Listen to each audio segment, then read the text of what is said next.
আসসালামু আলাইকুম। স্ক্রিনে অবশ্য আপনারা দেখতে পাচ্ছেন তরমুজ। এই তরমুজের মূল্য বর্তমানে এখন এটা আমি যেটা কিনে এসেছি এটার মূল্য হচ্ছে 200 টাকা।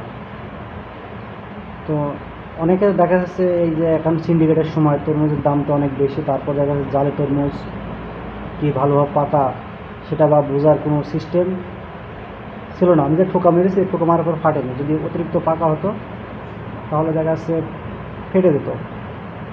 তো এটাকে বোঝার জন্য যে যে তরমুজ যে ব্যবসায়িক উনি বলছিল যে 100% লাল হবে ভেতরে, তিনি শুধু বারে বলছে যে 100% লাল হবে ভেতরে। সেই ক্ষেত্রে আমি তার কথা অনুযায়ী দেখা যাচ্ছে তরমুজটা কেনার পরিকল্পনা করলাম। তো আমি তাকে বললাম যে দেখেন, আমি তরমুজ কিনবো ঠিক, তবে ভেতরে লাল হতে হবে। তো আমি লালটাতে বুঝবো, আমি চোখে মারলাম তরমুজ তো বসলো না, মানে সেরকম পরিপক্কতা হয়নি।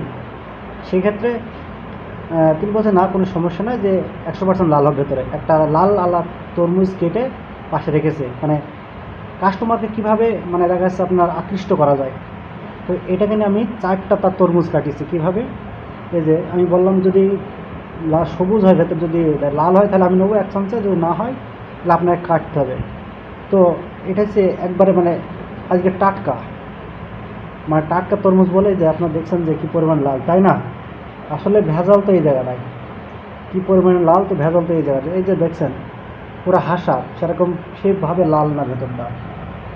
তো লাস্ট আমি এরকম 3টে তার তরমুজ কেটেছি। আমি বলেছি আমি যে কটা কাটবো সে কটাই নেবো যদি লাল হয়, আর যদি এই পরিমাণে এরকম থাকে তাহলে আমি কিন্তু একটা নেবো। তার সাথে সে যেরকম 100% বলেছে আমি সেরকম 100% শিওর দিয়েছি। কিন্তু সে 2টা পরপর কেটেছে, 2টা সাদা, সে এরকম গাঢ় কালারও না, মানে এরকম লালও হয়নি। সেক্ষেত্রে আমি বলেছি যেটা লাল হবে সেটা আমি নেবো। তো আমি কিনেছিলাম একটা, তো তার লস করেছে 2টা, আসলে সেগুলো বিক্রি হয়ে যাবে, সমস্যা নেই।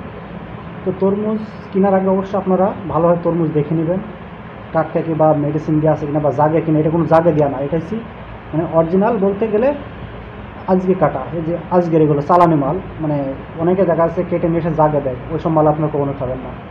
আশা করি ভিডিও ভালো লেগেছে।